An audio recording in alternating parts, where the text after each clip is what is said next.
Eu vou dar continuidade à mensagem de sexta. Tenho muita coisa aqui e espero que Deus me ajude, para caminhar entre os parágrafos e tópicos que eu tenho aqui. Eu vou bem com calma, sem pressa, para que Deus, o que eu vou procurar e o que me interessa é que você entenda. Se eu pulo, se eu não pulo, isso aí é o de menos.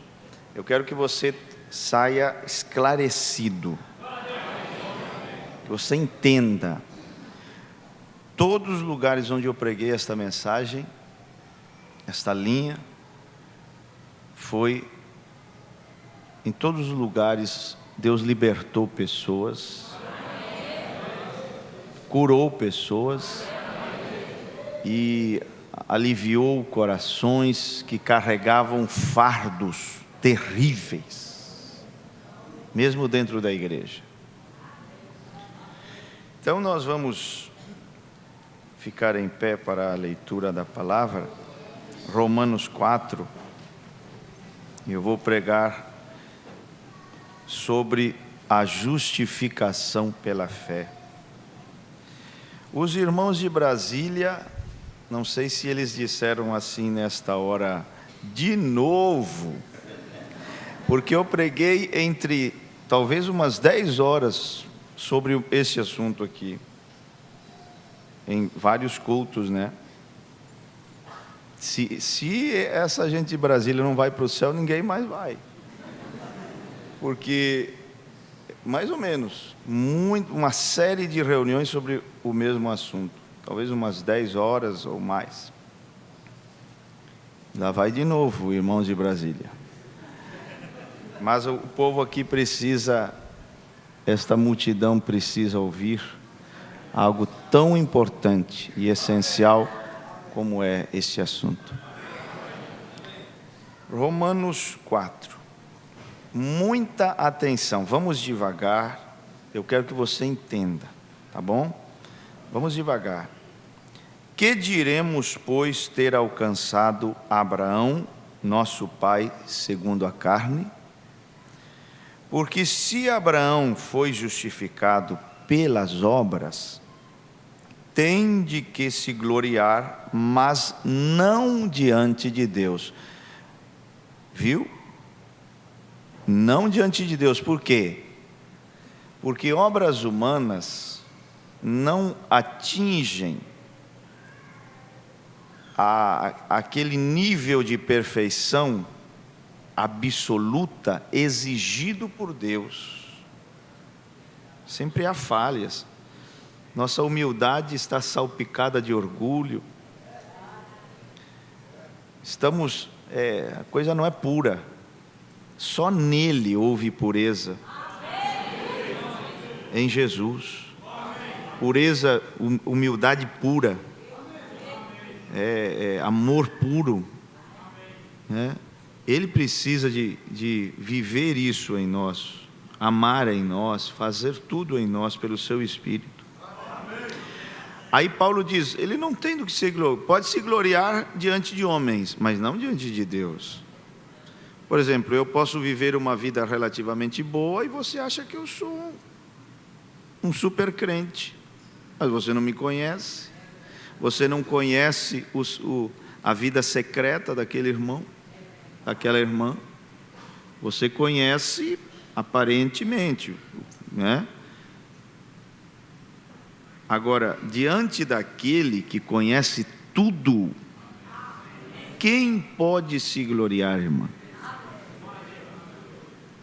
Não, diante de Deus, é o que diz Paulo. Pois que diz a Escritura? Creu Abraão a Deus, e isso lhe foi imputado, e esta é uma palavra maravilhosa, como justiça. Ora, aquele que faz, isso aí é obras, faz. Aquele que faz qualquer obra, não lhe é imputado o galardão segundo a graça mas segundo a dívida. O que quer dizer isso? Você trabalha numa firma, você é um empregado, então você trabalha aqueles 30 dias, e o salário que a firma te paga não é um presente. Não é um presente. É uma dívida. Se a dívida, ou se a loja não te paga, ou se a firma não te paga há 2 meses, você diz: a firma me deve 60 dias de trabalho, porque você fez, você trabalhou. Então não é um presente. O salário não é um presente, é uma dívida que a firma, ou que seja, tem contigo. Amém? Então, olha aqui. Mas aquele que não pratica, eu quero que vocês apanhem todos esses detalhezinhos, minuciosamente aqui. Mas aquele que não pratica, mas crê. Por isso diz, não vem das obras. Aquele que não pratica, mas crê naquele que justifica o ímpio, a sua fé lhe é imputada como justiça. Assim também Davi declara bem-aventurado o homem a quem Deus imputa a justiça sem as obras. Olha que coisa tremenda. Justiça, tem Bíblia que diga independentemente das obras? Tem Bíblia aí que diga assim, ali, lá, independentemente das obras. Eu vou explicar isso para ti hoje. Sem obras. Olha que coisa tremenda. Sem obras. Não pode ser por obras. Não pode. Porque são imperfeitas. Ele te justifica sem obras. Ele não leva em conta o que você fez ou deixou de fazer. Porque até o teu melhor é trapo de imundície. Justiça sem as obras, dizendo: bem-aventurados aqueles cujas maldades são perdoadas e cujos pecados são cobertos. Bem-aventurado o homem a quem o Senhor não imputa pecado. Olha bem, ele imputa justiça e não imputa pecado.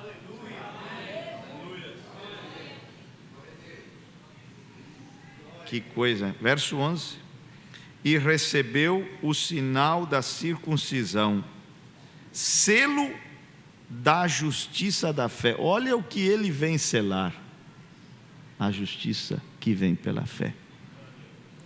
Quando estava na incircuncisão, para que fosse pai de todos que creem, estando eles também na incircuncisão, a fim de que também a justiça lhes seja imputada. Vamos orar. Peça a Deus entendimento. Peça a Deus: Senhor, me ajuda a entender este assunto tão importante. Ore por mim também.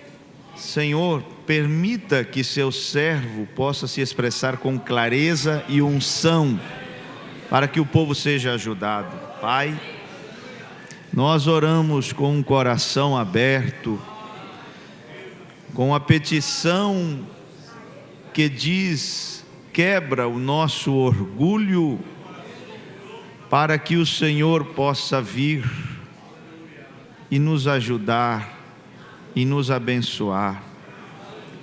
Porque se houver soberba, se houver orgulho, a Bíblia diz que o Senhor resiste os soberbos.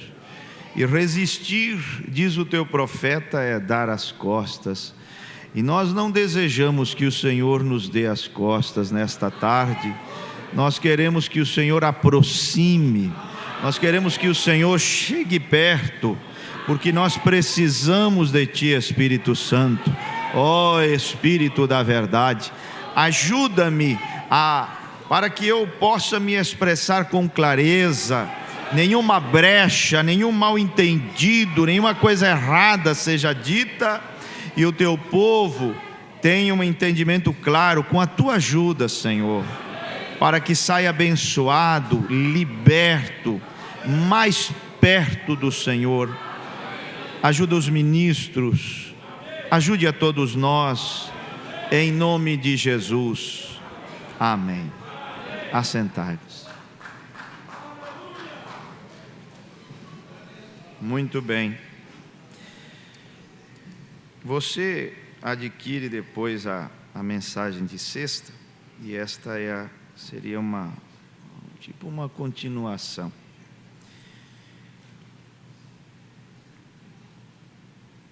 Nós vimos sexta-feira que o pacto incondicional,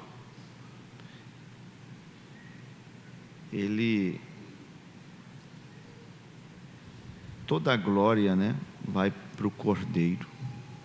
Toda a glória.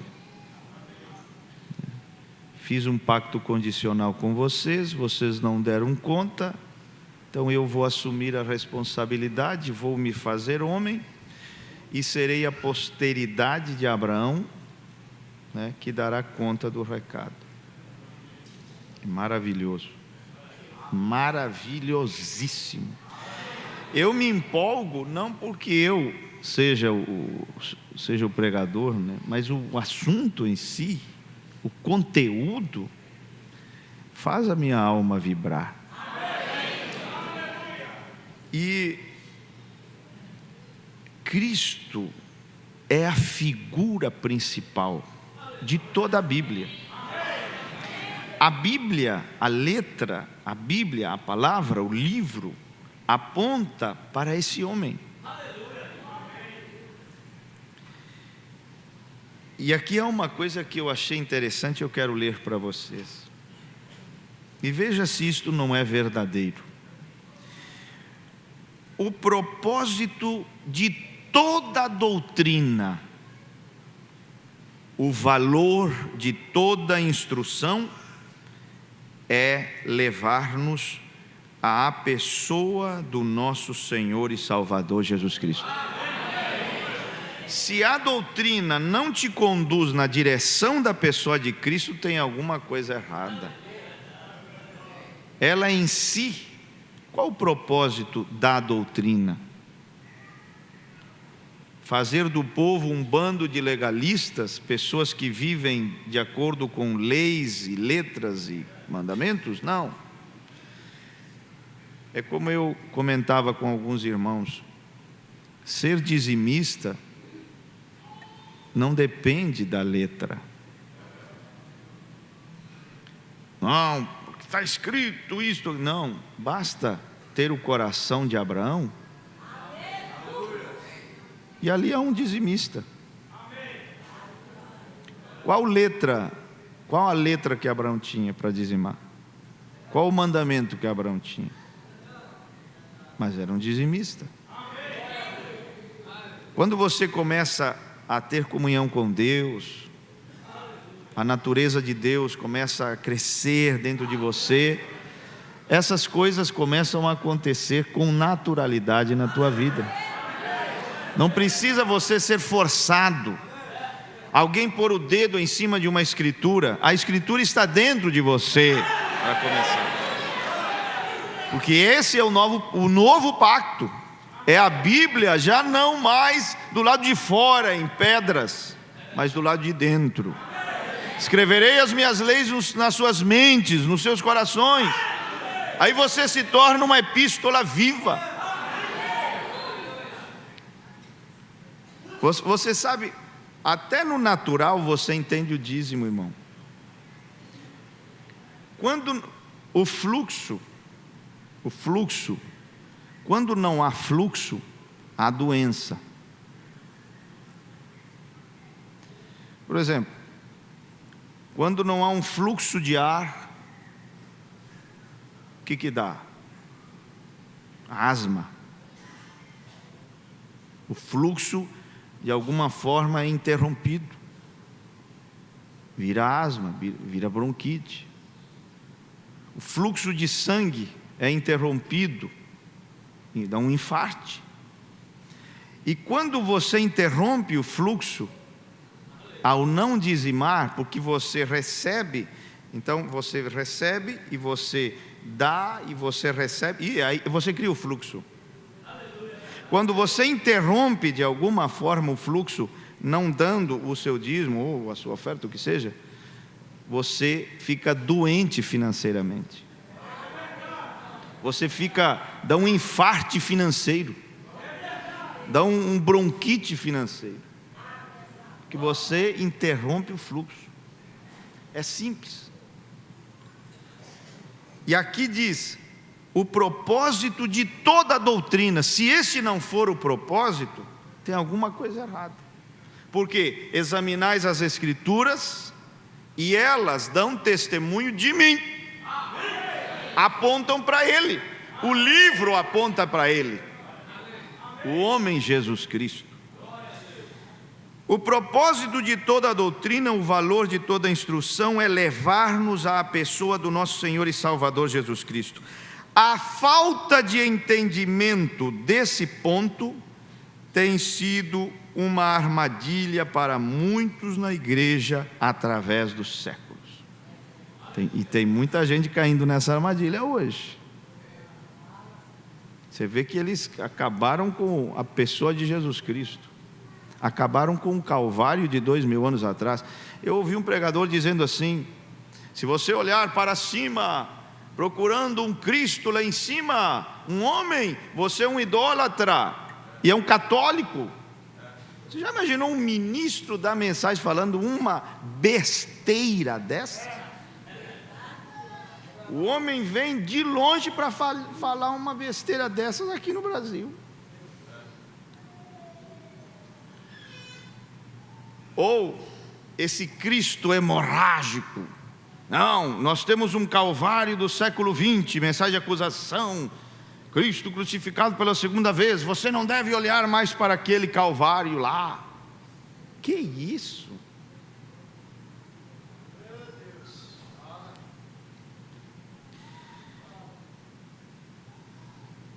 Para alguns cristãos professos, a armadilha é perturbar-se acerca do conhecimento.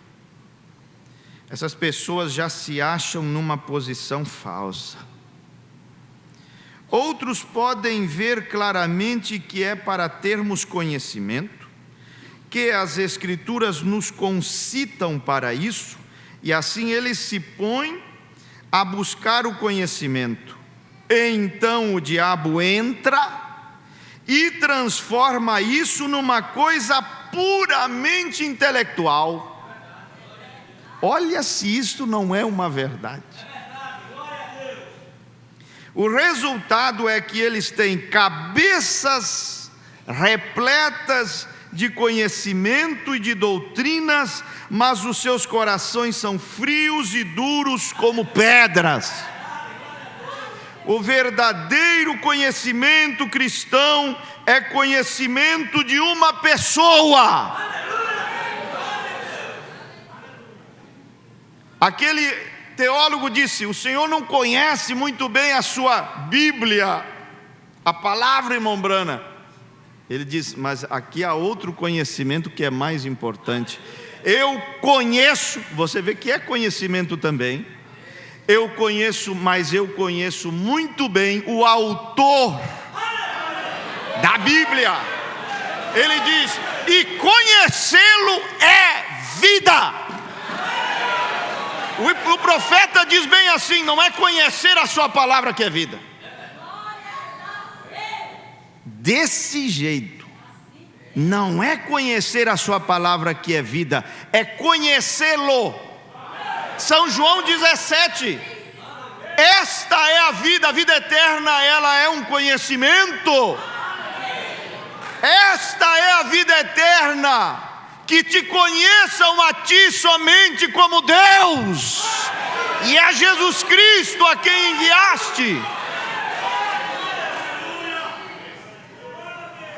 E porque é conhecimento de uma pessoa, leva ao amor, porque Ele é amor. Agora você diz: é muito simples. Isso aí é denominacional.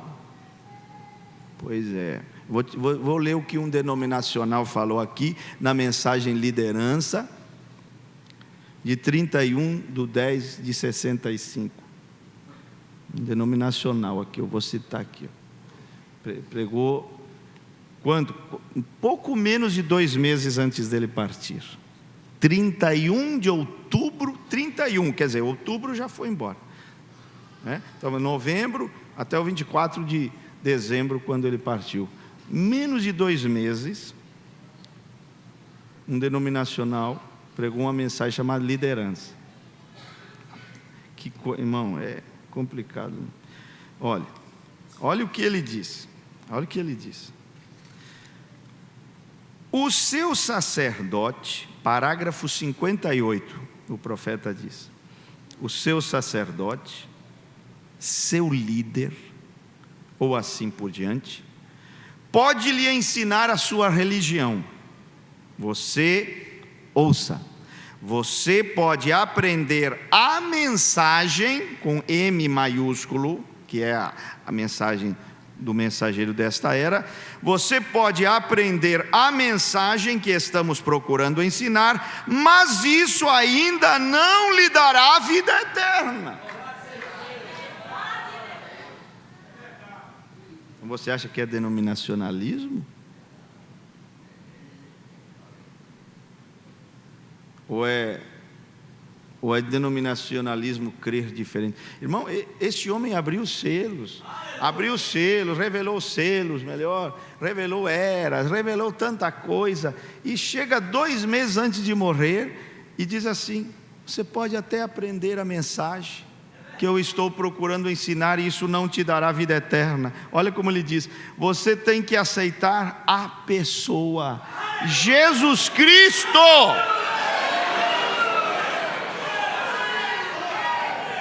Você entende isso?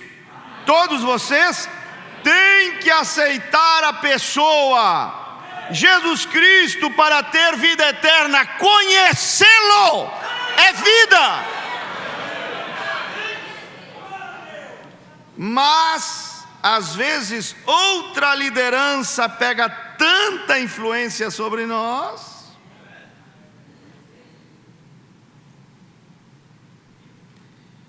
Vamos lá. Aleluia.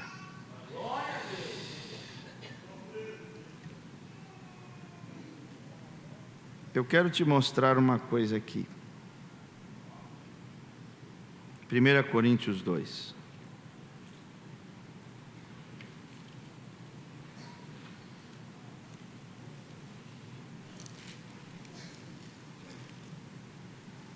Primeira Coríntios 2, 14.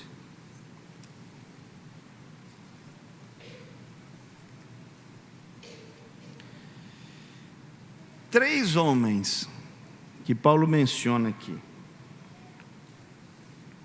Ora, o homem natural não compreende as coisas do Espírito de Deus. Quem é o homem natural? O homem não regenerado, não nascido de novo. O ímpio.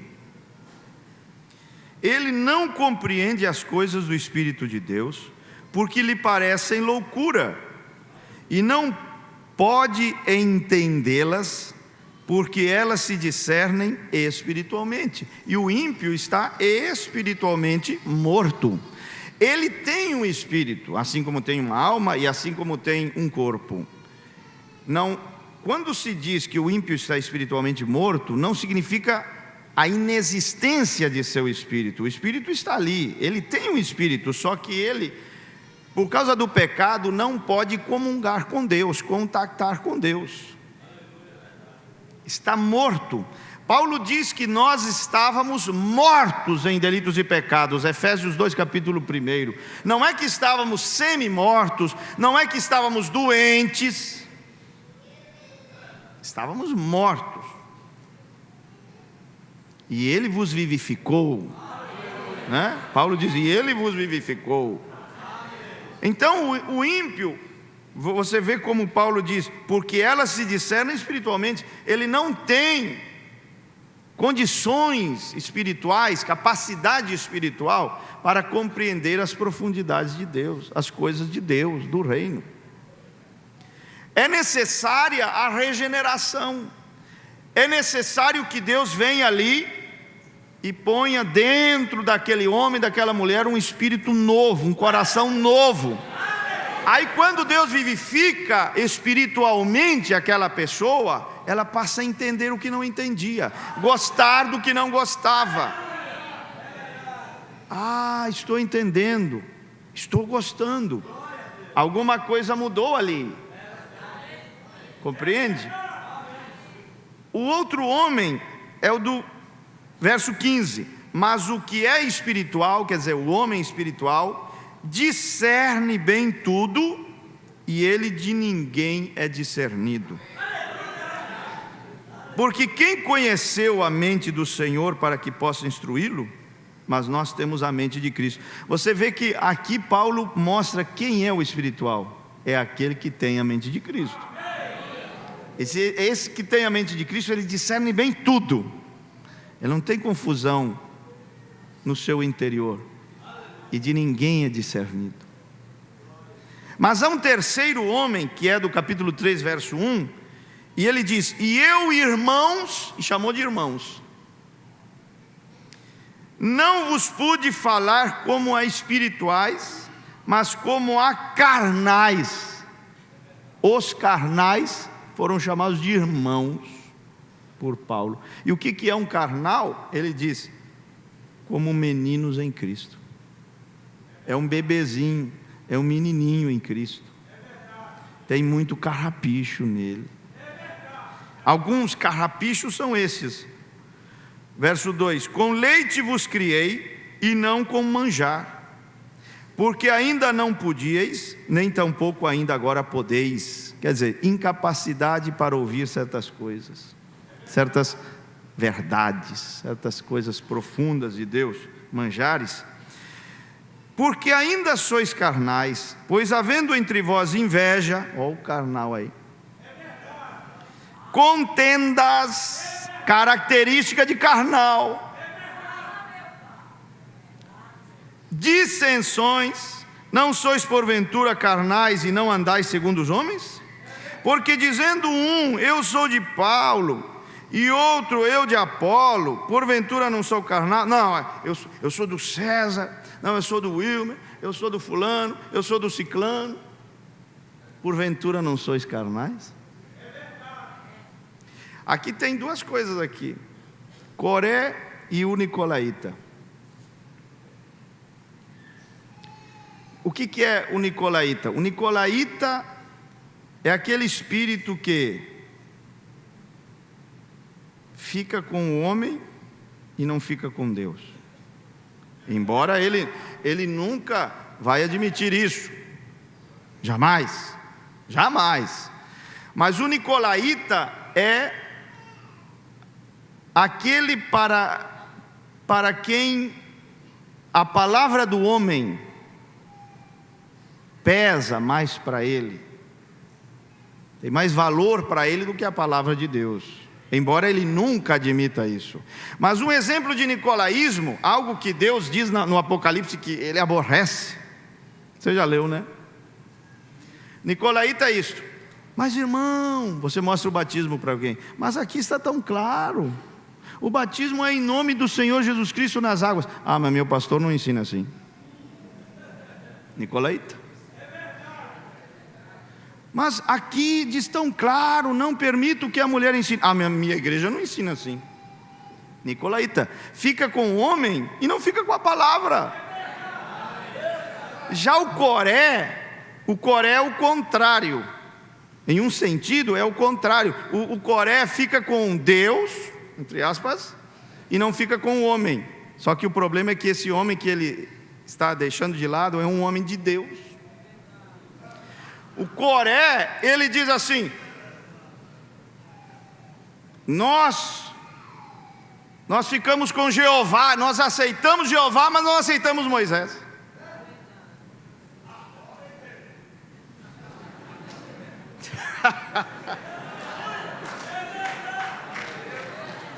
Entendeu, irmão?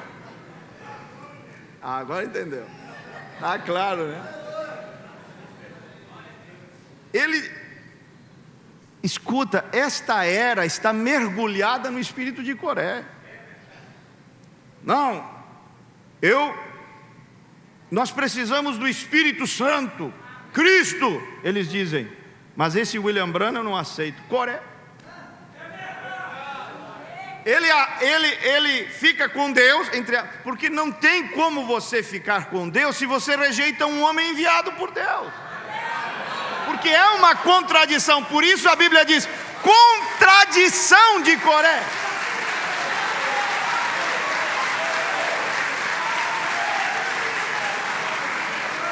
Não é assim que a Bíblia diz? Contradição, porque é uma contradição. Eu digo que estou com Cristo, com Deus, e rejeito um homem de Deus, um homem que Deus envia. E Jesus falou: quem vos rejeita, a mim me rejeita. Saulo, Saulo, por que me persegues? E ele estava perseguindo quem? A igreja. Mas ao perseguir a igreja, está perseguindo o próprio Cristo.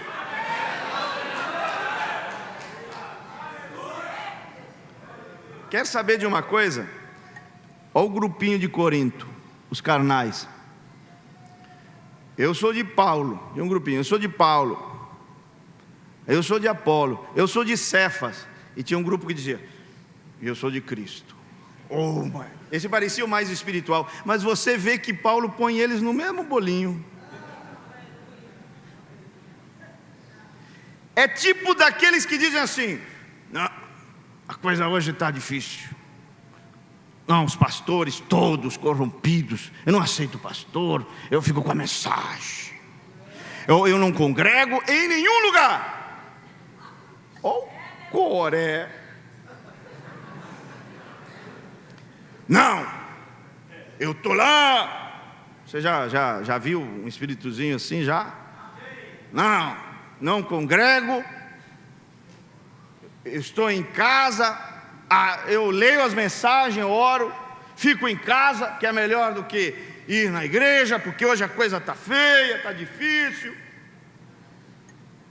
Vocês são, esses que falam assim, são aqueles que nos dias de Paulo dizia: e nós somos de Cristo. É fácil um evangelho isolado, um cristianismo isolado.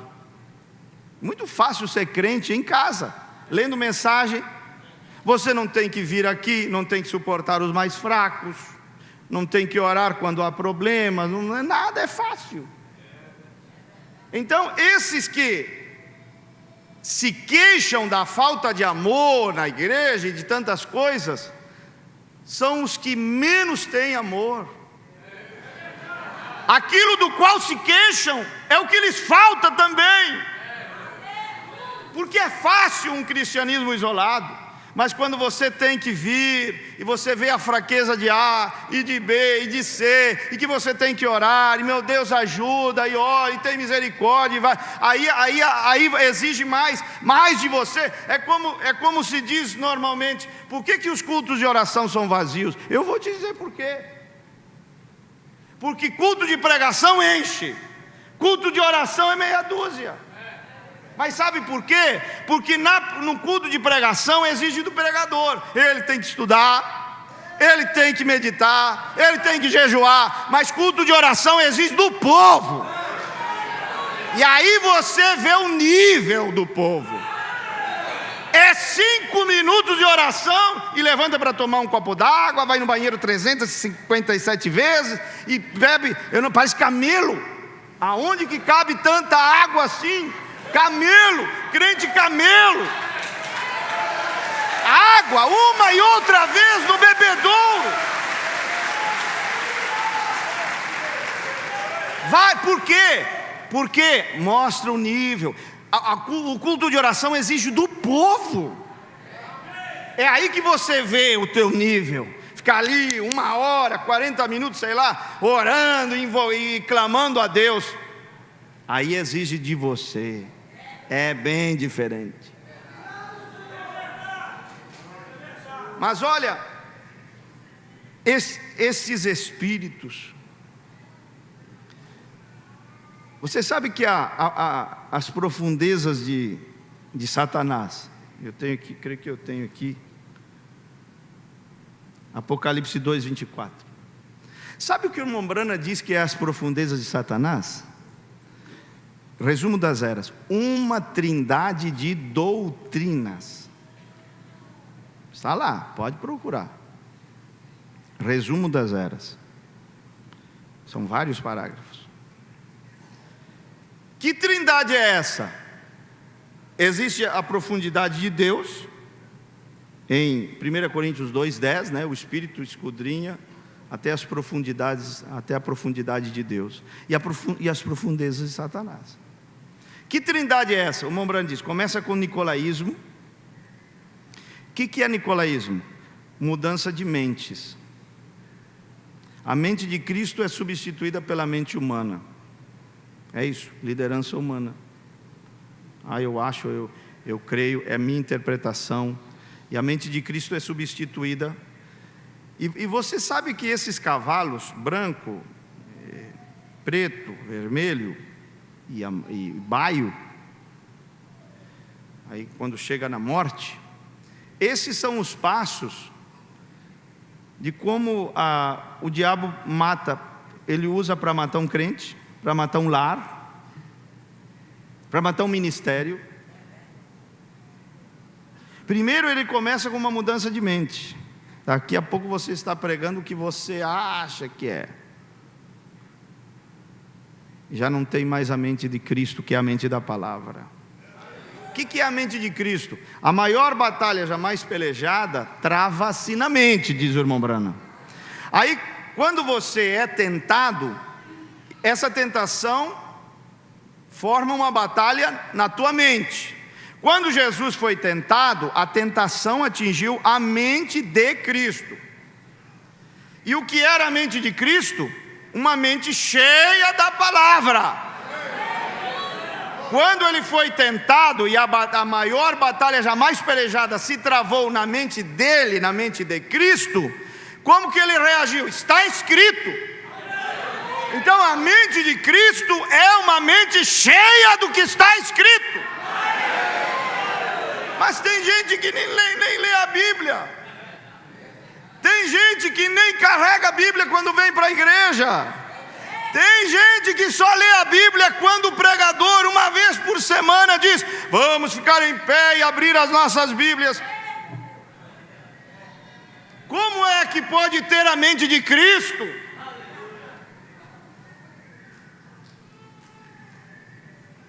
Então, olha aqui. Olha aqui. Muda a mente, substitui uma mente pela outra. Esse é o nicolaísmo, que expulsa o Espírito Santo. Depois, como consequência disso, aí depois que o diabo, em um lar, em um ministério, o lar começa assim.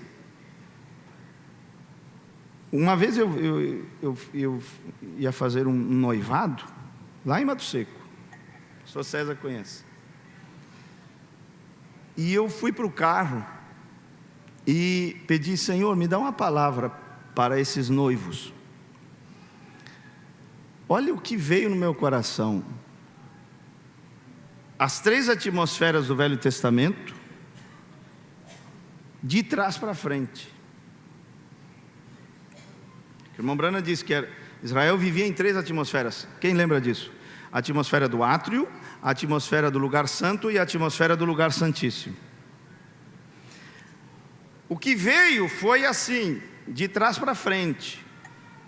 E naquele noivado eu falei aos noivos: olha, muitos se casam e começam seu lar na atmosfera do lugar santíssimo. Uma atmosfera espiritual, tem culto doméstico, etc. Depois o tempo vai passando, coisas vão acontecendo e a atmosfera muda. E o casal passa para uma atmosfera inferior, do lugar santo. E as coisas continuam acontecendo, muito lixo é acumulado. Isso vai minando a atmosfera do lar, até que a outra mudança de atmosfera vai parar na atmosfera do átrio. Essa é a atmosfera das brigas, das contendas e do divórcio. Assim também acontece com o ministério. Ele vai mudando de atmosfera até que morre. Acontece nos lares, acontece com famílias, acontece com pessoas a nível individual. Ele muda a tua mente. Oh, a palavra diz tal coisa. Mas eu acho que... Aí está o cavalo branco. Não, aí o pastor prega a palavra aqui. Não, mas é isso aqui, irmão. O profeta diz tal coisa. Mas eu acho que não é tão assim. O cavalo branco. É outra mente te dirigindo. É outra mente te guiando. Depois que você passa a se estribar em seu próprio entendimento, na sua própria mente, ele vem com um cavalo vermelho e traz guerra, tira a paz. Olha o lar como fica, a igreja como fica. Depois vem a escuridão e depois a morte. O nicolaísmo, diz o profeta, é o primeiro passo na direção da profundeza de Satanás. A segunda doutrina em direção às profundezas de Satanás é o balaanismo. E a terceira doutrina é o jezabelismo. Para quem quer anotar, nicolaísmo é Apocalipse 2,15, balaanismo é Apocalipse 2,14, jezabelismo Apocalipse 2,20. E Eva, ela entrou nas profundezas de Satanás, lá no Éden. Quando você pensa nisso e compara com aquele amor de Deus, foi lá nas profundezas para resgatar seus filhos. Isso é muito grande. Porque o primeiro passo de Eva em direção ao nicolaísmo foi quando a serpente disse: ela diz, a palavra diz. Aí ele diz: mas não é bem assim. Isso é nicolaísmo. Ela caiu na rede do nicolaísmo. Teve mais peso, mais valor para ela a palavra da serpente do que a palavra de Deus. Aí ela se enredou no nicolaísmo. Aí ela deu um segundo passo, o balaanismo. O que é balaanismo, irmão? Balaanismo é a união dos semelhantes. Não era a serpente o que era mais semelhante ao gênero humano? Não é o balaanismo, a união, o concílio ecumênico, a união entre israelitas e moabitas, os parentes, os mais próximos, os semelhantes. Porque Israel vinha de Abrão, Moabe vinha de Ló com uma de suas filhas, e Ló era sobrinho de Abrão, então era parente. Então vamos fazer aqui um concílio ecumênico. É tudo igual. O irmão Branco diz: não somos iguais. Não somos iguais. Vós sois uma raça eleita, um povo adquirido pelo sangue de Deus.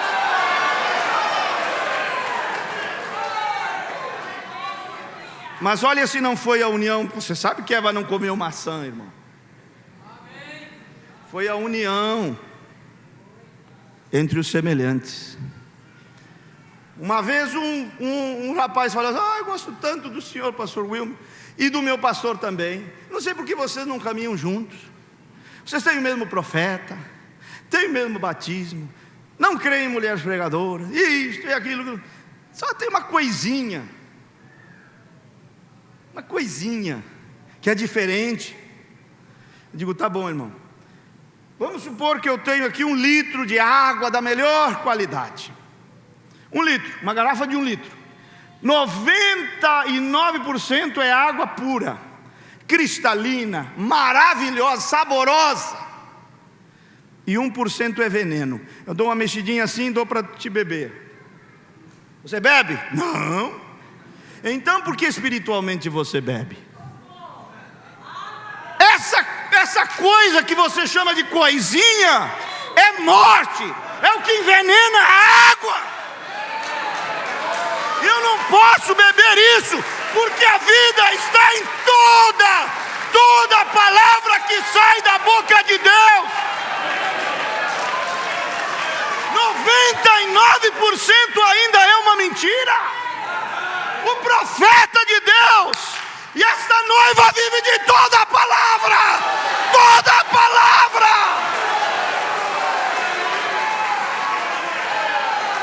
Aleluia. Nem só de pão viverá. Olha onde está a vida. Toda. Nós não temos um reformador, irmão. Nós não temos um pregadorzinho, nós não temos um reformador nesta era, temos um profeta que traz libertação total.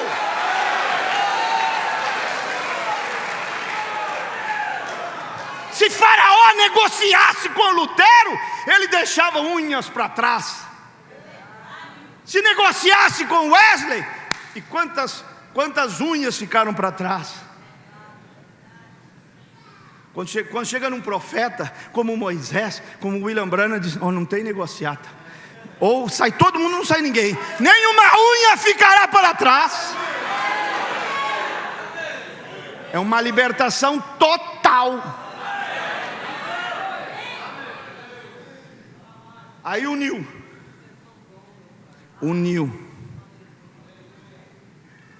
Olha. Aí ela entrou no terceiro passo.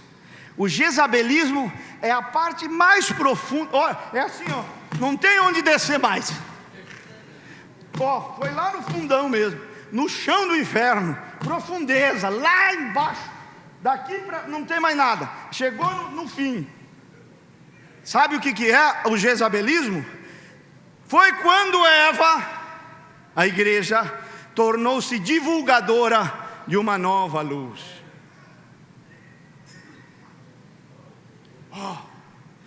Entra no meu site. Aqui tem um DVDzinho aqui que esclarece tudo. E começa a divulgar. Ela foi para seu Adão e disse: eu conheço uma coisa que você não conhece. Eu tenho uma revelação aqui. E isso é jezabelismo, o mais profundo das profundezas de Satanás. Eu deixo aqui a minha voz como uma testemunha. Ministros desta mensagem estão operando nas profundezas de Satanás, pregando novas luzes que não passa de uma doutrina anticristo, do inferno, do capeta e do diabo.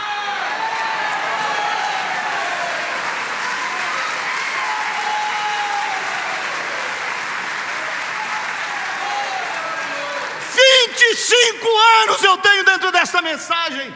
Nunca me desviei, nem para a direita, nem para a esquerda.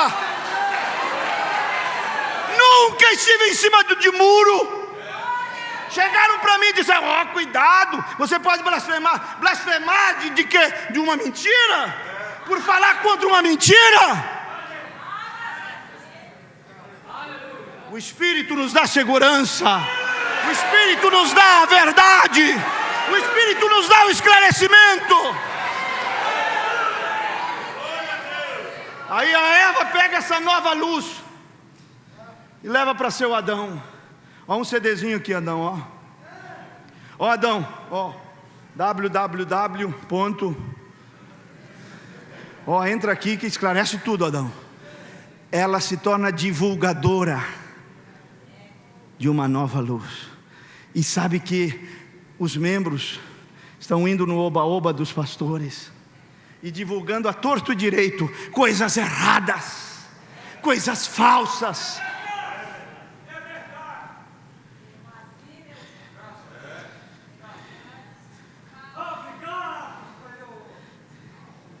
O Espírito Santo nos foi dado para escapar dessas coisas.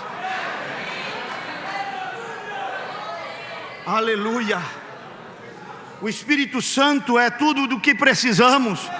Não temos um bispo, não temos um papa, não temos um cardeal.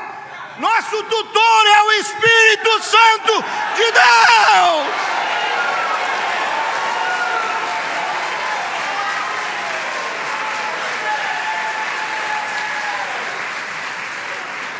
Aleluia!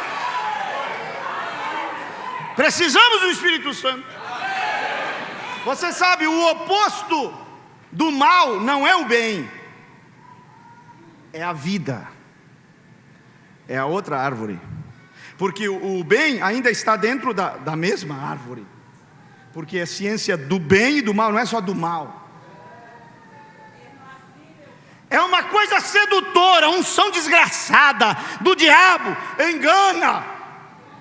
Porque tem coisa boa ali, é o bem. Não é a árvore do mal, é a árvore do bem e do mal. E essa parte boa engana tanto. Ô pastor, como é que é, irmã? Não, pastor, minha filha, ela está namorando, o rapaz não é crente, mas é um bom rapaz. Não fuma, não bebe, trabalhador. Até pegou um da igreja, aí não deu em nada, foi horrível. Ó a parte boa da árvore errada te enganando, irmãzinho. Você deveria estar em desespero. Não, olha, não, quem é casado sabe. 17 de outubro agora completei 20 anos de casado. Quem é casado sabe que há algo mais do que ser bonzinho. Se precisa para manter um lar em pé, se precisa de Deus, se precisa do novo nascimento, se precisa do Espírito Santo. Porque esse bonzinho naturalzinho aí depois vira um malzinho, né?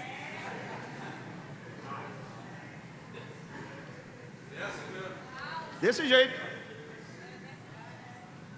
Mas é a parte boa da árvore errada.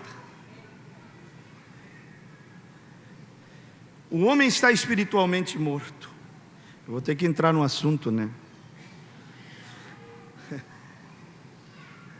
O homem está espiritualmente morto. Morto não pode discernir as coisas espirituais. Então Deus vem e cumpre Ezequiel 36. Te darei um novo espírito. Isso fala do teu espírito humano. Ele te vivifica espiritualmente. Aí você passa a discernir as coisas espirituais. Deus é espírito, demônio é espírito, anjo é espírito, né? A palavra de Deus é espírito. João 6,63. Minhas palavras são espírito e vida. Então você tem capacidade para lidar com o mundo espiritual. E isso aí é porque Deus vai atrás. Porque ninguém pode vir a mim se o Pai que me enviou não o trouxer. A pessoa diz: não, ninguém foi me chamar. Eu um dia deu vontade de ir na igreja e eu fui. Mas foi por quê? Quem que pôs essa vontade em ti? Porque ninguém pode vir a mim se o Pai que me enviou não o trouxer. Então, se você veio, é porque Deus trabalhou na tua vida e te trouxe a este lugar. Aleluia! Aleluia! Você poderia estar hoje em uma boate, em um baile, bebendo cachaça, se drogando, mas você está aqui nesta tarde porque Deus te trouxe.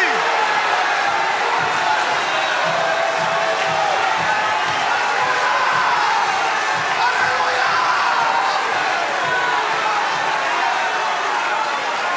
Ninguém pode.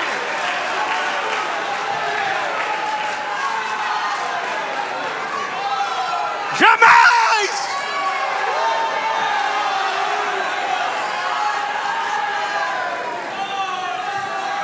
Tire da cabeça que Deus te abandonou.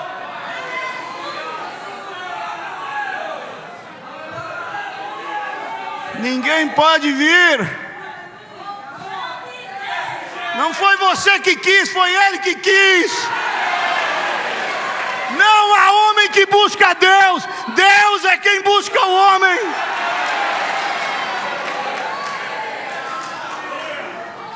Então Ele vem e Ele começou a boa obra. Se você está aqui e veio para a mensagem, veio para Cristo, Ninguém pode se o Pai não trouxer. Então o Pai está lidando contigo. Começou uma boa obra, agora Ele vai deixar no alicerce? Olha a parábola de Jesus, diz, não deixa no alicerce, para que não digam, um homem que começou e não deu conta de terminar. Então, se Ele começou, se você está aqui é porque Ele já começou, e se começou, Ele vai completar a sua obra até a sua vinda.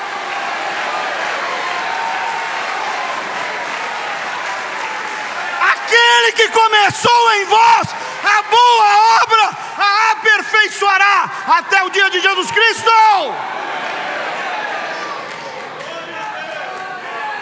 Então você acha que Ele vai te abandonar? O diabo diz assim, mas você erra muito, você peca, você erra, você faz isso, faz aquilo. Olha, abra a Bíblia agora, para dar um muro na cara do diabo nesta tarde. Abra a Bíblia em Marcos 16. Vamos lá, Marcos 16. Alguém tem um lenço aí? Uma toalha, um lenço? Tem aqui? Glória a Deus!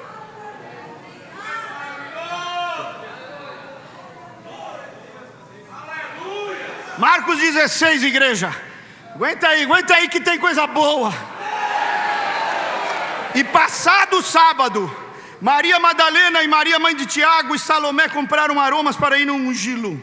E no primeiro dia da semana, foram ao sepulcro de manhã cedo ao nascer do sol. E diziam umas às outras, quem nos revolverá a pedra da porta do sepulcro? E olhando viram que já a pedra estava revolvida, e era ela muito grande. Detalhe, por que a pedra foi revolvida? Será que é para Jesus, para que Jesus pudesse sair? Jesus atravessou paredes, se apresentou naquele corpo glorificado e disse assim, paz seja convosco. Não precisou tocar a campainha, bater na porta, que abrisse uma janela, tudo trancado, janelas fechadas, portas fechadas. Ele atravessou a parede, paz seja convosco. A pedra não foi tirada para que Jesus pudesse sair, a pedra foi tirada para que os homens pudessem entrar e testificar que Ele ressuscitou.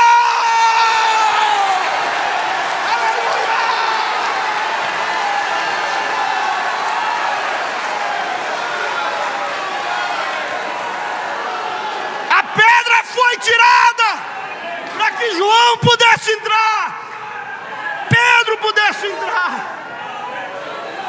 e saísse testificando aos quatro ventos: Ele vive, Ele vive, Ele vive.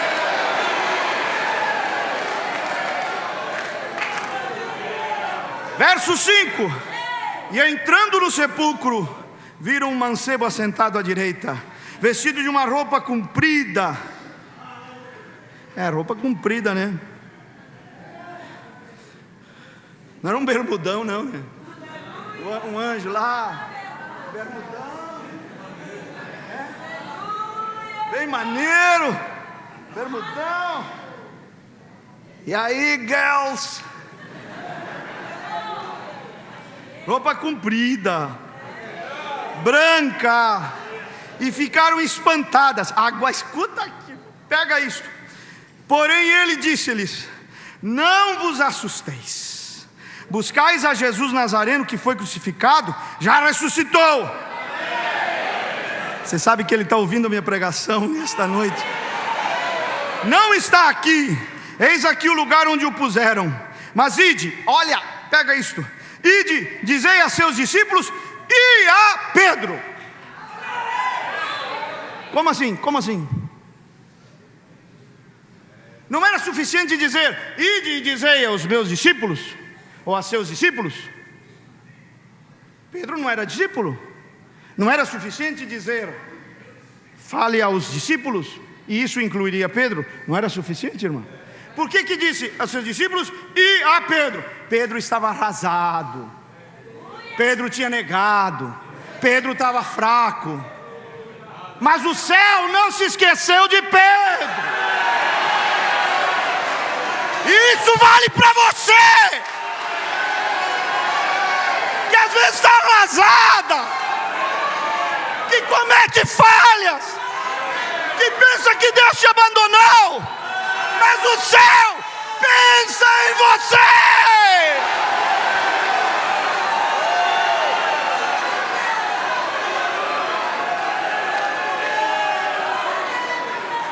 Ide, diz aí a Pedro. Você imagina o choque que aquele homem recebeu? O anjo disse para falar para vocês, os discípulos, e para ti, Pedro. Eu? Que choque! Que choque! Eu que pensava que ele já tinha me descartado, porque eu falhei. Não! Nosso Deus é grande! Nosso Deus é cheio de amor!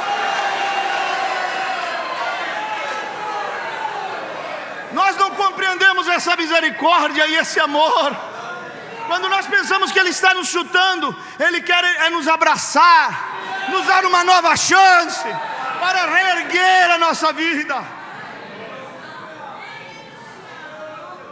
Legalistas, olha, a graça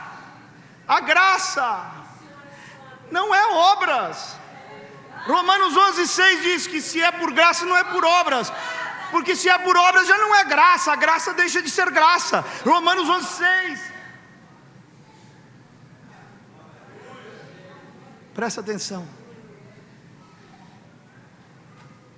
O filho pródigo vem, mau hálito, fedendo a porco, sujo, maltrapilho, fedorento. O que houve primeiro, igreja? Um banho urgente ou um abraço amoroso?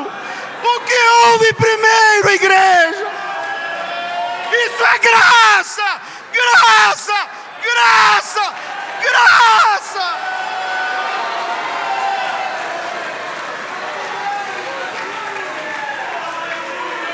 Fedendo a cigarro, fedendo a maconha. Aí você tampa o nariz e manda ele tomar um banho. Você quer conversar comigo? Toma banho primeiro. Isso não é Deus, isso não é graça, isso não é Jesus Cristo, isso não é parábola da Bíblia.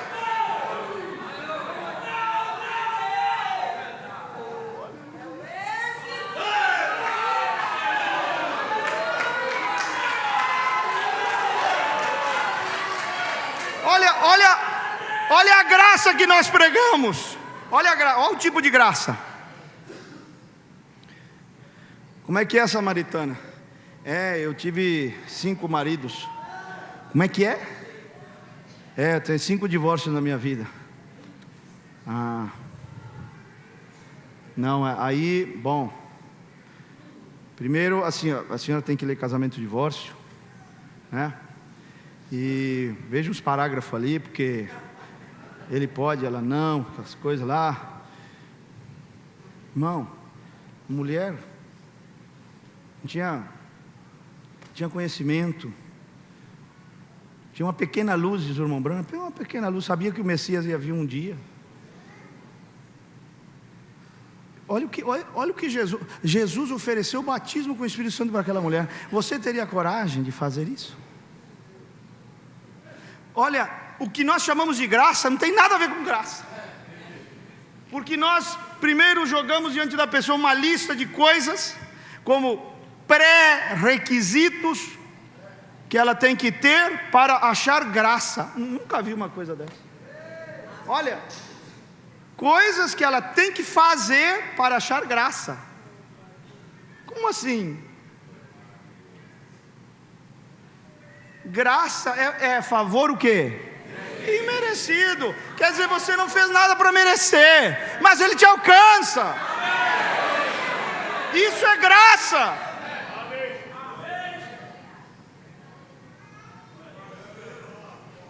Irmão, olha aqui. Olha aqui. Deus, este plano. Você quer ver uma coisa maravilhosa aqui? 1 Crônicas 1. Genealogia, ninguém gosta de genealogia, né? Quem gosta de genealogia aqui? Fulano gerou fulano, fulano gerou fulano, fulano gerou fulano. Os primeiros 4 versículos de 1 Crônicas 1. Tem alguns que nem sabem para que lado fica Crônicas, porque esse aí ninguém lê, 9 capítulos de fulano gerou fulano, fulano gerou fulano. Adão, olha como começa o livro, olha que bênção. Adão, 7, Enos, Quenã, Maalalel, Jared, Enoque, Metuselá, o Matusalém, Lameque, Noé. Vou parar no Noé. Você acha que isso aqui não é inspiração? Não é inspirado? Essa Bíblia não é inspirada? É só nome, pastor. Eu não achei nada de inspiração aí. Só contou.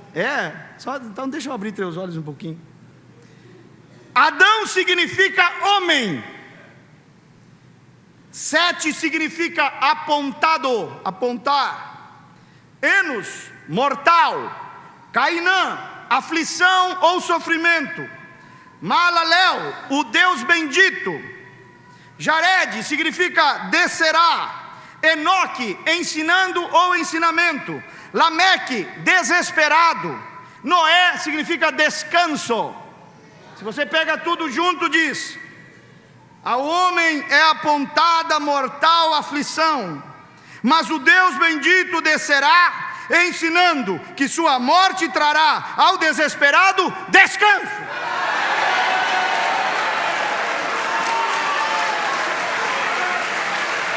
Ao plano da redenção. Esse descanso é o batismo com o Espírito Santo. Jesus vai convidar até crentes hoje que estão cansados, oprimidos. Tenho viajado e tenho visto isso. Você precisa ver as pessoas cumprimentando a gente com lágrimas. Pastor, meu fardo se foi, me aliviou. Eu estava cansada, eu estava pensando em desistir. Aquilo que o Senhor falou lá era eu. Estou falando de crentes que precisam ouvir e vão ouvir nesta noite. Vinde a mim, todos vós que estáis cansados, sobrecarregados, e eu vos aliviarei.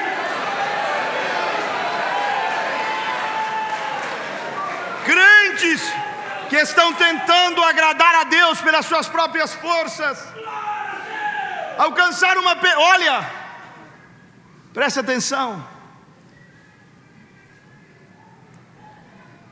A justificação pela fé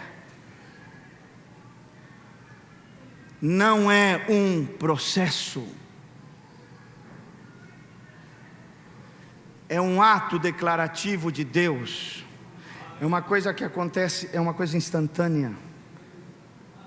É uma declaração forense, é uma coisa judicial, que acontece diante do tribunal de Deus. Você não dava conta de produzir obras perfeitas, ações perfeitas para que Deus pudesse te aceitar. O teu melhor é trapo de imundície, como foi dito sexta-feira. Então, Deus fez um pacto incondicional, onde Ele mesmo se encarregou de fazer a nossa parte, viver por nós. Jesus não só morreu por você, mas também viveu por você.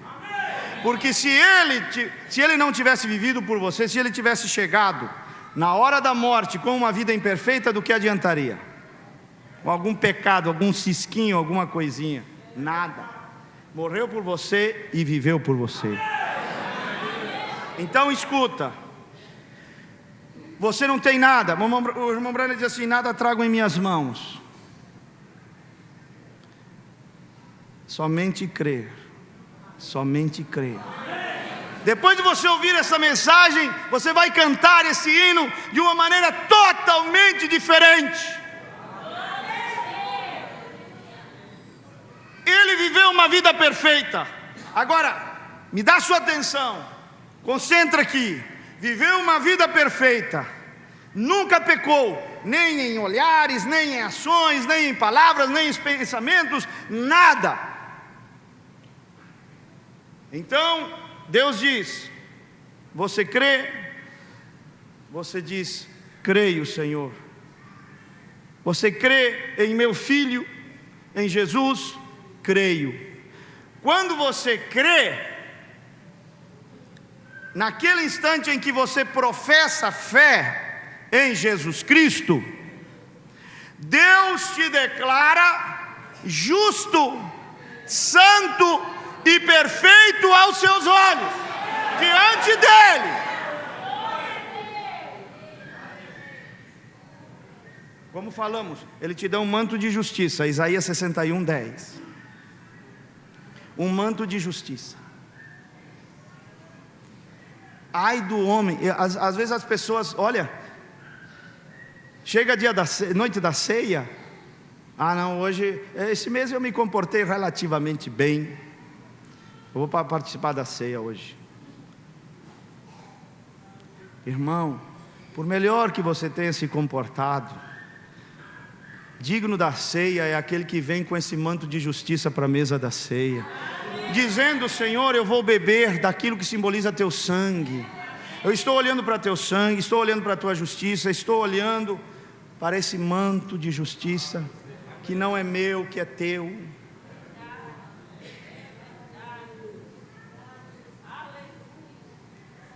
Deus te declara justo, perfeito, santo aos olhos dele. Não é um processo, entendam, ou você vai confundir com a segunda etapa, que é a santificação. A santificação é um processo que dura a vida toda, e durante esse processo você nunca alcançará a perfeição absoluta. Sempre haverá falhas, sempre haverá erros, sempre haverá coisas que você deve se confessar, se libertar, se desfazer delas. Você não pode carregar essas coisas. Quanto o irmão aguenta sem tomar banho?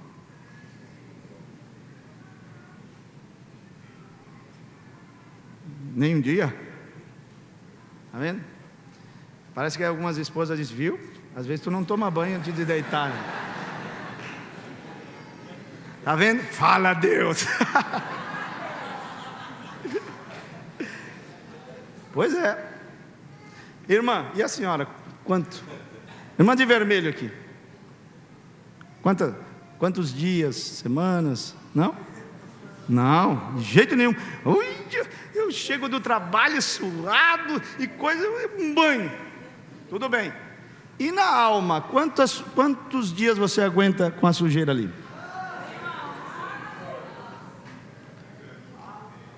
Porque às vezes você fica 3 dias emburrado, isso é sujeira.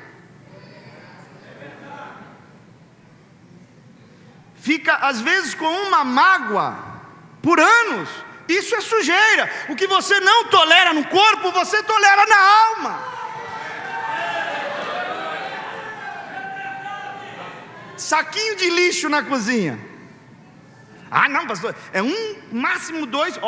Falo para o meu menino: leva lá para fora.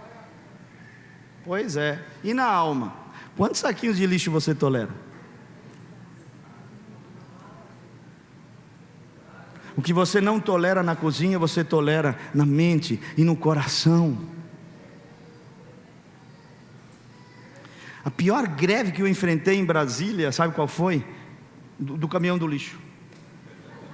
Houve greve bancária, dos correios, e não sei mais o que, mas quando os caminhões do lixo fizeram greve, misericórdia, a gente amontoava lixo do lado de fora do prédio, e os cachorros vinham, rasgavam, espalhavam tudo, horrível para chegar naquele prédio.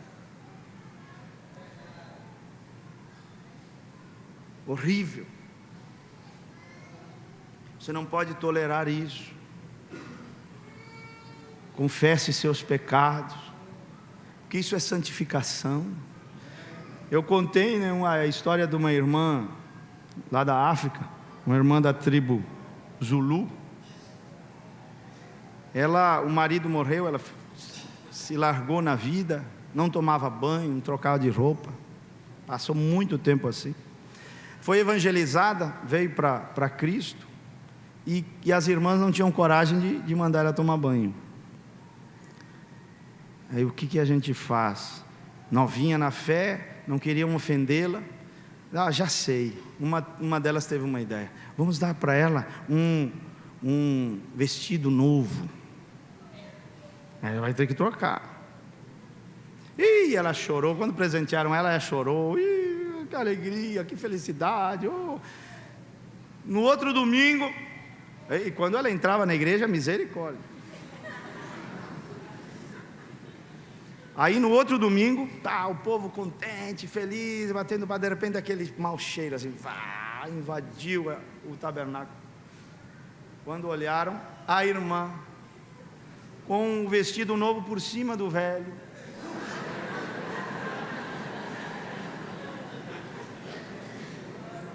Quem acha ridículo isso? Levanta a mão.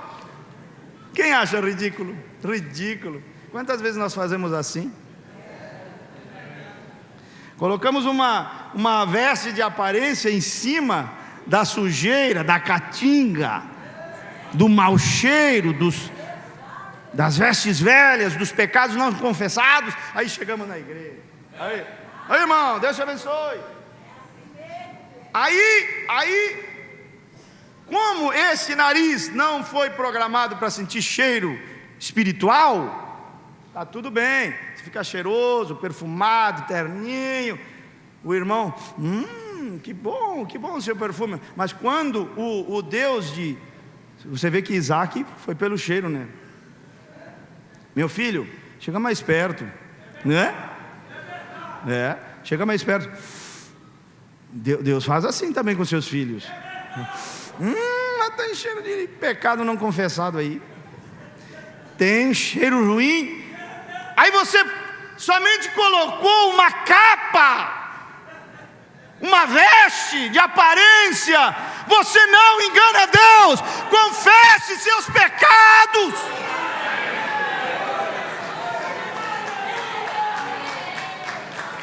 Santificação é um processo, dura a vida toda.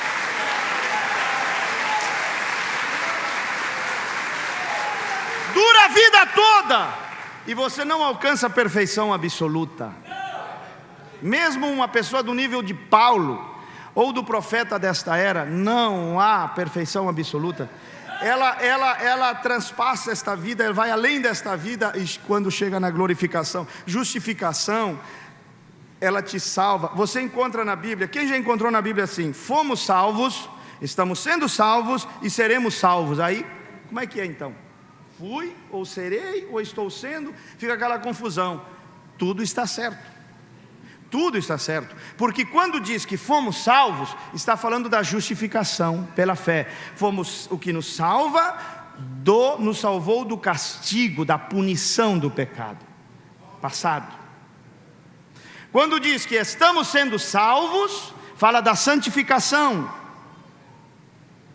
Estamos sendo salvos do poder do pecado para viver uma vida santa. E seremos salvos, está falando da glorificação, quando seremos livres da presença do pecado, para não pecar mais.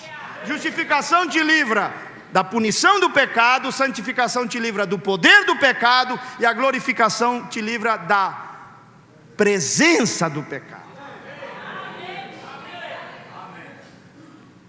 Quando a pessoa crê no Senhor Jesus, Deus não é um processo. Se isso é tudo que você entendeu da mensagem dessa noite, estou feliz. Só isso aqui, ó. Não é um processo. Não estão incluídas obras. Vamos dizer que dentro do perímetro da justificação, Deus não leva em conta o que você fez ou deixou de fazer. Não vem das obras. É sem obras. Eu li para vocês em Romanos 4, sem obra. Por quê? Porque não prestam as nossas obras, são imperfeitas. Então, dentro do perímetro da justificação, as únicas obras que Deus considera são as de Cristo, que são creditadas na tua conta pela fé, quando você crê. Diz, sem obras. Quantos lembram disso que lemos no começo? Sem obras, independente das obras. Não é um processo, é um ato declarativo. Ele te declara justo aos seus olhos, porque você creu. E então, essa fé que te justifica, por ser genuína, vai produzir o quê? Obras. Se a pessoa diz, olha, eu fui justificado sem obras, então eu posso cobiçar, nunca foi. Porque fé genuína que justifica uma pessoa, não produz essa classe de fruto. Se a justificação não desembocar na santificação, ela não é correta. Porque a fé sem obras é o quê? Morta. Não, eu creio em Jesus, fui justificado. E então imediatamente essa fé não produz uma vida temente a Deus, tem alguma coisa errada.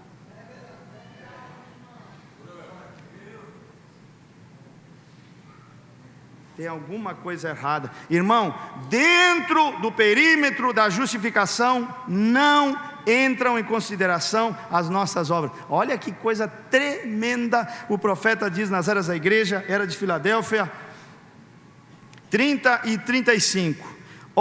Eu sou tão grato, pois que minha santidade não é de mim mesmo.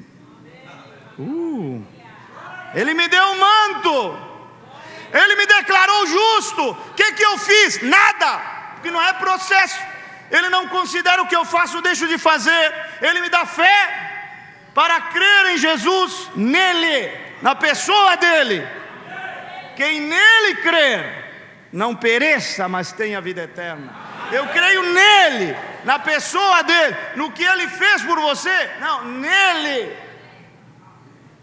Nele. É simples.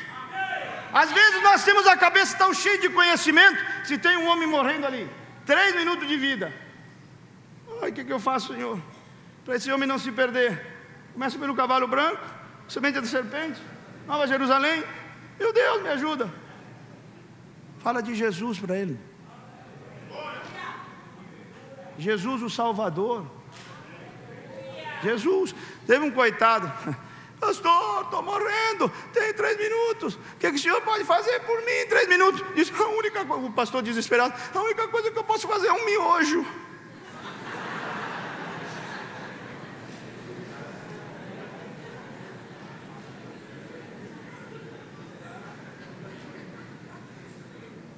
É um miojo. Tem 3 minutos. Eu faço um miojo em 3 minutos. Espera aí, não morre não. Você compreende? Que tristeza, irmão. Eu sou feliz porque eu estou em Cristo. Quem está feliz aqui? Olha, com todos os seus maravilhosos atributos de justiça imputados a mim, conferidos a mim, bendito seja Deus para todos sempre. Agora olha o 35. Olha o 35. Ora, obras é uma coisa ótima, mas elas não salvam. Por quê? Porque há imperfeição nelas. Deus não te justifica porque a justificação não é Deus te tornando santo, é Deus te declarando santo. Porque esse tornar-se santo é na santificação. Você não pode confundir justificação com santificação. Santificação é um processo no qual Deus te torna santo, vai te libertando, né? Mas a justificação é uma declaração. Ele te declara justo. É um ato declarativo, feito diante do tribunal de Deus, uma coisa instantânea ali. não são consideradas tuas obras, mas as dele. Não, é sem obras. Justificado pela fé sem obras. Meu Deus, que tema, irmão. Que tema, irmão. Olha, elas não tornam vocês perfeitos. É Cristo ou então perecer. Porque aonde você vai arranjar a obra perfeita para Ele te justificar? Fora de Cristo, aonde? Então, realmente é Cristo ou perecer. Só Ele é Salvador, só Ele é grande, só Ele é perfeito. Toda honra, toda glória e todo louvor ao Cordeiro de Deus.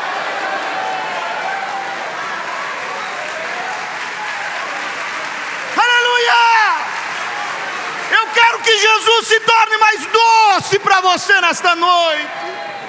Que você saia enamorado, apaixonado de Jesus Cristo.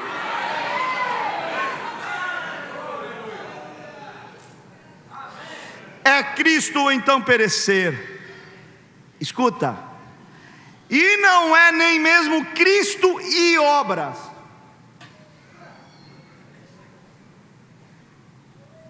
Ouviu?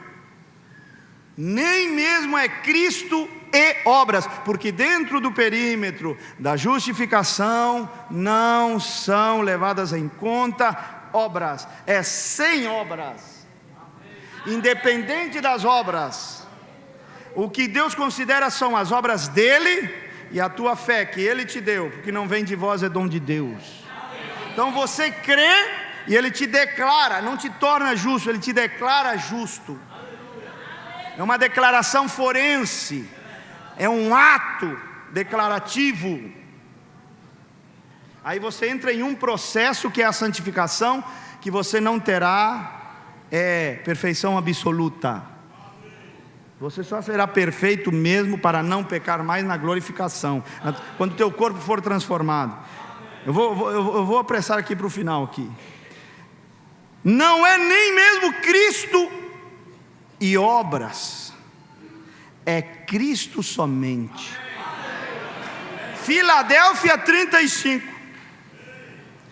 Nesta era começaram os anos do arminianismo, na era de Filadélfia, que não creem em Cristo como a realidade. O arminiano, ele não canta nada senão o sangue, né? Uma pessoa que tem luz sobre a justificação, ela canta nada senão o sangue, somente o sangue me basta, somente o sangue. Esse assunto de sangue é bem sério, né? Mas o arminiano não pode cantar esse hino, somente o sangue, somente o sangue. Ele canta assim, diz o profeta: nada senão o sangue e minha própria conduta. Na justificação não entra conduta, o que você fez, deixou de fazer. Só o que Jesus fez e deixou de fazer é o que conta. E a tua parte qual é, irmã? Você creu.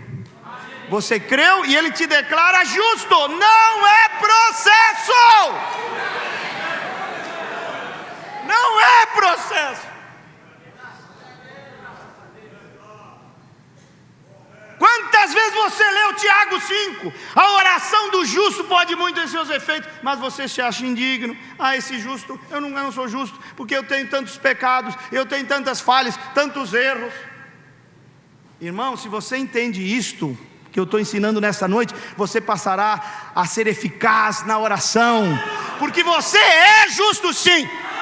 Eu vou fazer uma pergunta aqui. Quantos aqui creram genuinamente no Senhor Jesus Cristo? Levanta a mão, bem alto. Quando você creu, houve uma declaração do grande juiz. Ele te declarou justo, santo e perfeito aos seus olhos.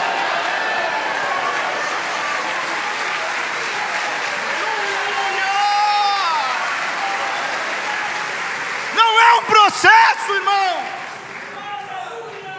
É no momento que você diz eu creio, Ele diz: então você é justo aos meus olhos, e com esse manto de justiça eu posso ajoelhar e fazer a oração do justo, que pode muito em seus efeitos.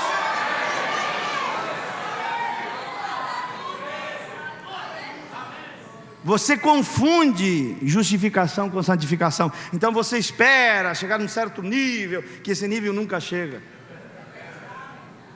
Aí quando chegar num certo nível, quando assim que eu não vou errar mais, quando vai ser então? Vai estar assim, ó, sem dente, velhinha. Estou esperando o nível, estou esperando. Irmão, não. A santificação é um processo. Você comete erros, vem, confessa, se arrepende, chora diante de Deus. Mas justificação não é processo. Justificação não tem nada a ver com tuas obras, não tem nada a ver com o que você fez, deixou de fazer. É justificados pela fé. Você crê e Ele te declara. Não é que Ele te torna justo, Ele te declara justo aos seus olhos. Aí você pega aquele manto ali, que nem eu falei de sexta-feira. Você pega aquele manto. Se Jesus fosse diante do trono branco, Cordeiro Santo, nenhum digno, só Ele. Ele, só Ele. Se Ele chegasse diante do trono branco e Deus vasculhasse a vida de pensamentos daquele Cordeiro, não acharia pecado. As palavras, 33 anos e meio de vida aqui na terra, nunca pecou, irmão. Esse é o teu Deus, irmão. Esse é o teu Deus, irmão. Aquele que deu a vida por ti, meu irmão, nunca errou, nunca pecou, nunca houve engano na sua boca. Você precisaria viver uma vida dessas, mas você não dá conta. Então que há justificação pela fé e imputação. Eu creio e Deus acredita na minha conta a justiça dele, a perfeição dele, a retidão dele. Agora neste instante eu sou justo e perfeito aos olhos de Deus por causa do manto.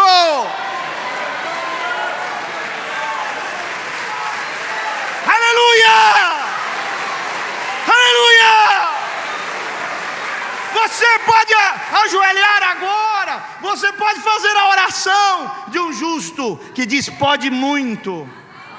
O diabo vai ser chutado deste recinto, vai ser chutado pela verdade do Evangelho. Agora, quando os justos começam a orar, pode muito. Então diz: meu filho está nas drogas. Então aqui vai uma oração que pode muito. Mas você é isto e aquilo. Ó, Satanás, ó o manto aqui, ó. Mas olha o que você fez. Satanás, é justificação pela fé sem obras.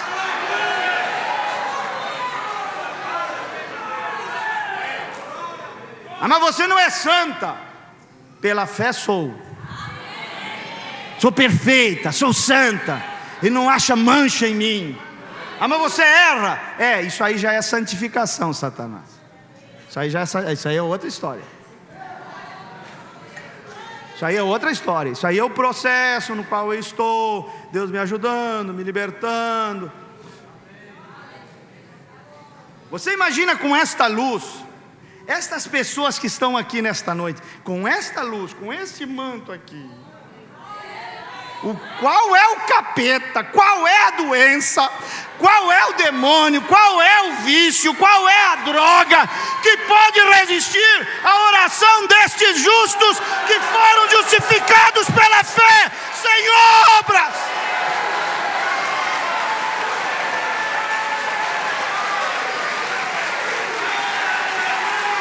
Aleluia!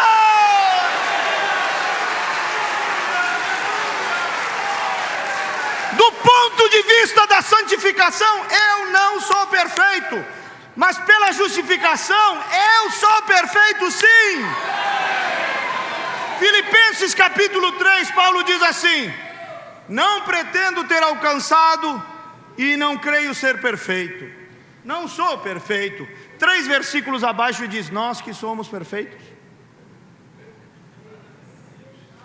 Porque quando ele fala do ponto de vista da santificação, não há perfeição absoluta.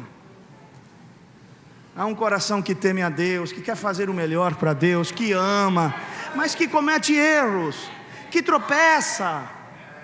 Mas do ponto de vista da justificação, que não é um processo, neste momento, aqui, enquanto você está olhando para mim, você é justo. Aí na tua alma, assim, ao redor da tua alma, ao redor da tua alma, há um manto de justiça dele. O Mombrano diz: quando mas Deus, eu acho que Deus não gosta muito de mim. Olha, quando ele vê, não você, mas esse manto aí, ó, ao redor do teu coração, da tua alma, ele é as mesmas palavras que ele usou para Jesus no Jordão. Ele usa: esta é a minha filha amada, em quem me comprazo. Este é meu filho amado, em quem me comprazo.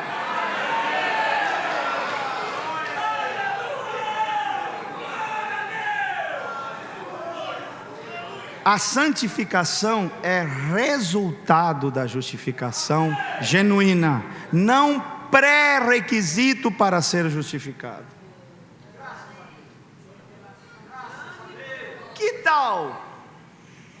Que tal a gente usar esse manto para expulsar demônios agora? Que tal? Olha, o arminiano não diz somente o sangue, ele diz: nada senão o sangue e minha própria conduta. Ora, eu creio em boa conduta, diz o profeta. Se vocês são salvos, vocês agirão corretamente. Já temos notado isto, mas deixe-me dizer-lhe agora: salvação, está ouvindo? Salvação não é Jesus e algo mais.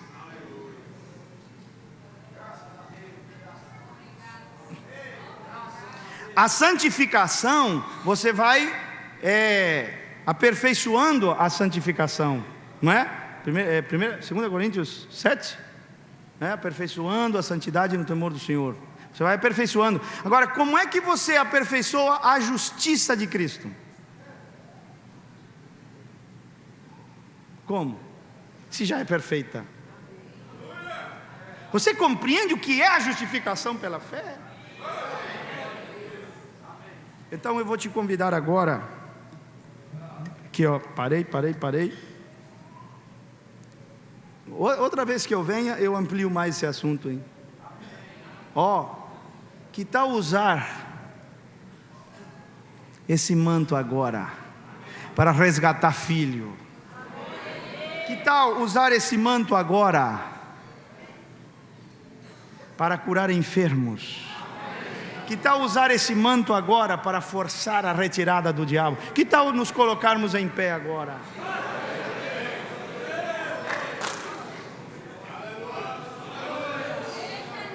O que é que te incomoda? A oração eficaz de um justo pode muito. Aí você vai dizer, aí o diabo vai cochichar, mas você erra muito, isto ou aquilo. Satanás, isso aí é santificação. Não vem com essa conversa mole, não. O pastor explicou bem direitinho o que é uma coisa. Eu vou errar, e quando eu errar eu vou confessar e me arrepender, porque dói quando eu peco e quando eu entristeço o Espírito Santo. Mas agora Satanás é justificação pela fé sem obras. É diferente. Agora são as obras dele, a perfeição dele, a santidade dele, que foi creditada na minha conta, foi transferido para a minha conta, e agora eu vou vestir o manto da justiça. Isaías 61:10, ele me deu um manto de justiça. Você pode vestir agora pela fé esse manto. Então que tal começar a orar aí, irmãzinha? Olhando por esta perspectiva, por este ângulo. Que tal fechar os olhos e começar a empurrar o diabo para longe? Que tal fechar os olhos e começar a fazer a oração eficaz agora? Repreenda o espírito que prende teu filho. Repreenda essa enfermidade. Deus vai curar pessoas aqui, porque Ele já as curou. Vamos lá, igreja, usando o manto agora. Usando o manto. Se o diabo quer te acusar de alguma coisa, você diz: diabo, hoje eu entendi que santificação é diferente. Santificação é um processo. A justificação é um ato. É um ato declarativo. Ele me declarou santo. Ele me declarou perfeito aos seus olhos. Ele me declarou justo aos seus olhos. Não é processo. Ele me deu um manto. Eu visto esse manto agora. Vamos lá, igreja, mais um pouquinho de esforço. Eu visto esse manto agora e repreendo esse diabo que prende meu filho, que prende a minha filha, que prende a minha nora.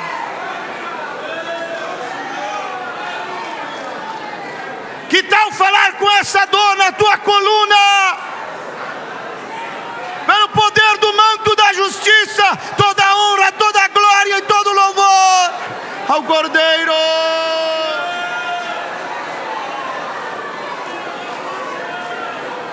Eu sou justo diante de Deus. Fala na tua oração, confessa, confessa, confessa. Eu sou justo aos olhos de Deus. Sou perfeito. Ele me declarou justo. Ele me declarou perfeito. Toda opressão vai embora. Toda angústia, toda depressão, todo diabo, todo diabo.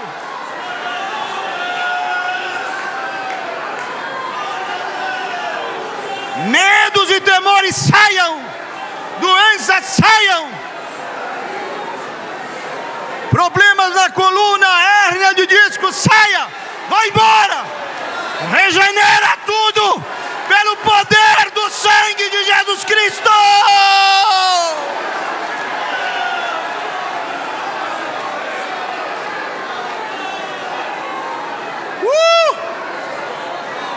Vamos, igreja. Vamos expulsar demônios nesta noite. Vamos expulsar demônios nesta noite. Vamos expulsar demônios nesta noite. Vamos expulsá-los pelo poder da justiça do Messias. O diabo tem te oprimido. O diabo tem te deixado sem forças. Mas o Espírito de Deus, pela palavra, renova a tua força nesta noite. Você é santo, jovem, porque você creu, porque você creu, porque você creu. Vamos, irmã, vamos empurrar esse diabo para fora da tua casa nesta noite. Solta minha filha, Satanás. Fala com esse diabo, vestindo o manto do ato declarativo de justiça de Deus.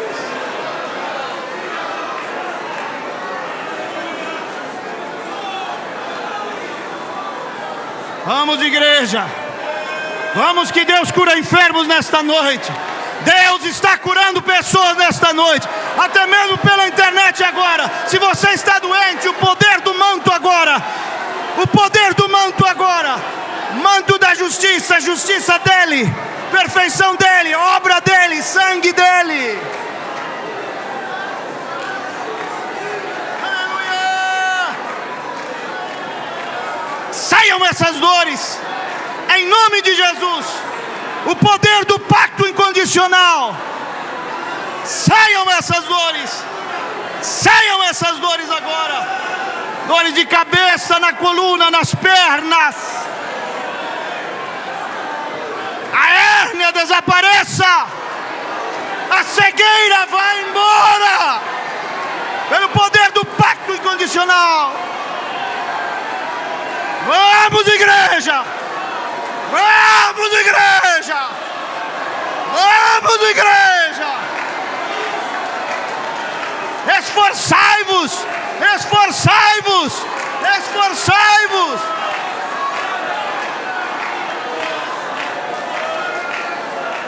Eu sou um justo.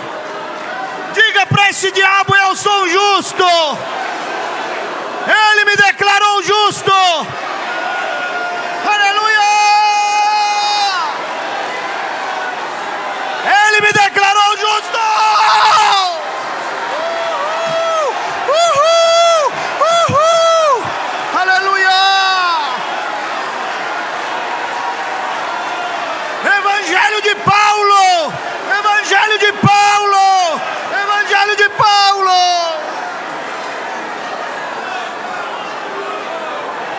Eu sou justo. Ele me declarou justo.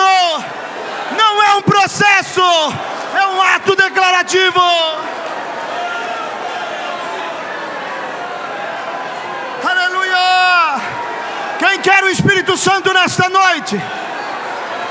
A Bíblia diz: Ele sela a justiça da fé. Diga: Senhor, sela-me. Senhor, sela essa justiça que vem pela fé.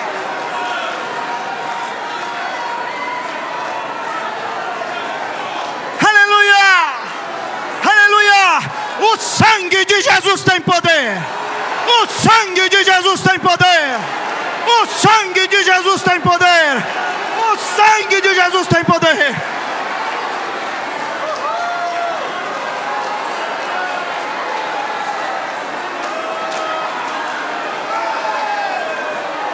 Vamos dar liberdade ao Espírito de Deus.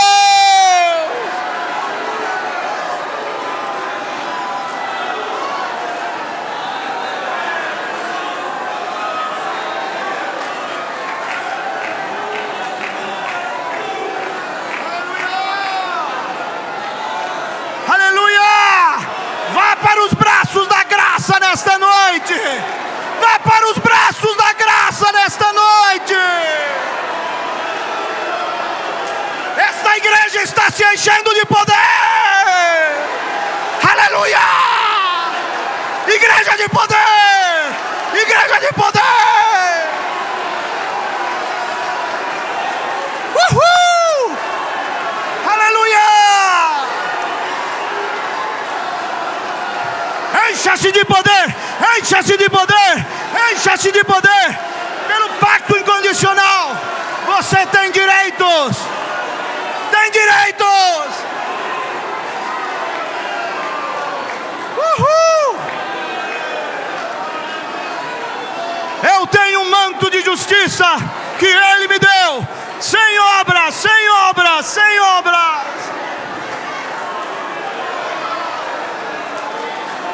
Aí na galeria, vamos lá. Deus pode te dar um grande presente nesta noite, irmã, aí na galeria. O Espírito de Deus forçando a retirada desse demônio pelo poder do pacto incondicional, da obra de Cristo. E esta igreja se enche de poder, e se enche de poder, e os nossos jovens se enchem de poder, até mesmo as crianças.